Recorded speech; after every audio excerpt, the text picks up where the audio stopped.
3월 11일 살아계신 하나님의 말씀 히브리 10장 21절부터 25절 말씀으로 모이기를 피하지 말자라는 제의 말씀 드립니다. 요즘 TV나 컴퓨터 앞에서 예배드리고 계시는가요? 소파에 편히 앉아 커피 한잔 하면서 예배를 드리니 너무 좋다는 이들도 있습니다. 참 전입가경입니다.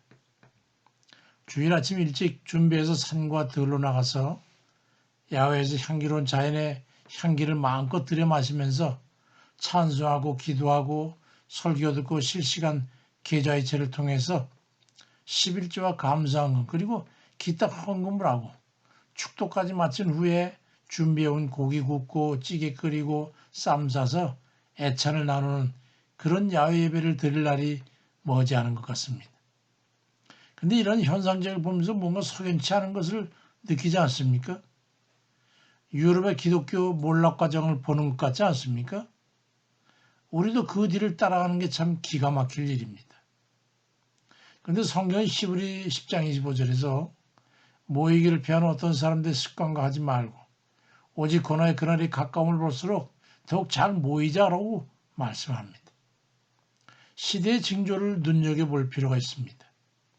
일본 강점기에는 신사참배를 강요해서 교회를 핍박했는데 그저 성도들과 교회를 지켜야 한다는 명목하에서 목사들이 성도들을 이끌고 신사참배를 했습니다. 그렇게 해서 예배 전에 일본 천황이 사는 쪽을 향해 절을 하는 궁성 요배를 하고 이 예배를 드렸어요. 우상 숭배를 먼저 하고 하나님께 예배를 드린 것이죠. 김일성이 공산당에 입성했을 때에도 또 교회와 성도들을 보호해야 한다는 명목으로 공산당에 찬성하고 협조했습니다. 그러고 나서 전쟁에 발발하자 목회자들은 하나둘 잡혀서 총살을 당하거나 대나무 죽창에 찔려 죽었고 그 후에 북한 교회는 순환을 당하게 됐습니다. 신천지라는 이단을 조치한다는 명목하에 교회에 가지 못하도록 안전 문자를 보내고 몇몇 시도에서는 교회 앞에서 교인들을 집으로 보내는 일까지 있게 됐습니다. 신천지 뽑아낸다고 좋아하다가 교회까지 뿌리가 뽑히게 되는 겁니다.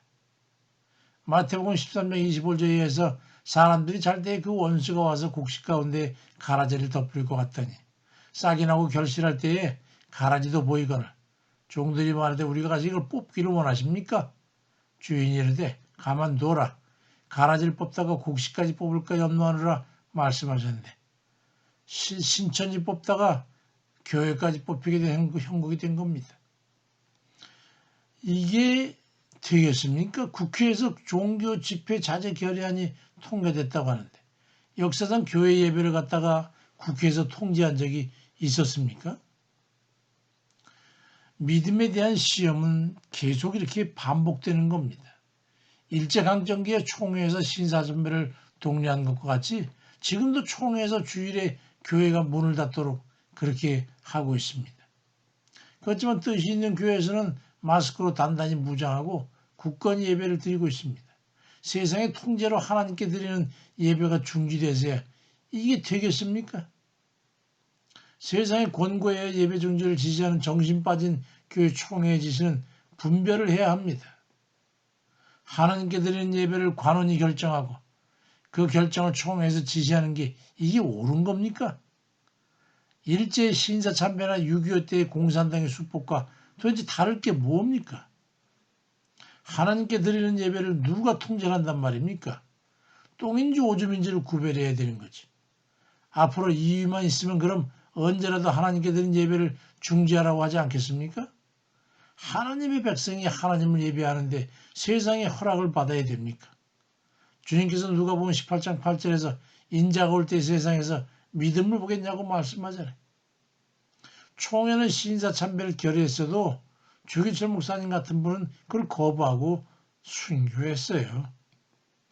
6.25 때의 손양원 목사님 같은 분이 등불을 켰어요.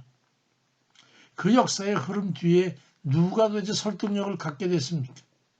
에스겔 33장 6절에는 만일 그 파수꾼이 적군이 오는 것을 보고도 경고의 나팔을 불지 않아서 사람들이 적의 칼날에 죽으면 그들은 자기들의 피해 죽겠지만 나는 그들의 죽음에 대한 책임을 그 파수꾼에게 물을 거라고 이게 하나님 말씀입니다. 교회는 성도들을 의롭게 죽도록 인도해야 됩니다. 그들이 순교를 하든 안 하든 그건 본인들의 택한 문제지만 믿음이 있는 분들은 이제 예배와 기도에 전념하는 기간이 됐어. 결코 모이기를 포기하는 그런 교회가 되지 않도록 애쓰고 힘쓰는 그런 이들 다 되시길 주의 이름으로 축원드립니다. 아멘입니다.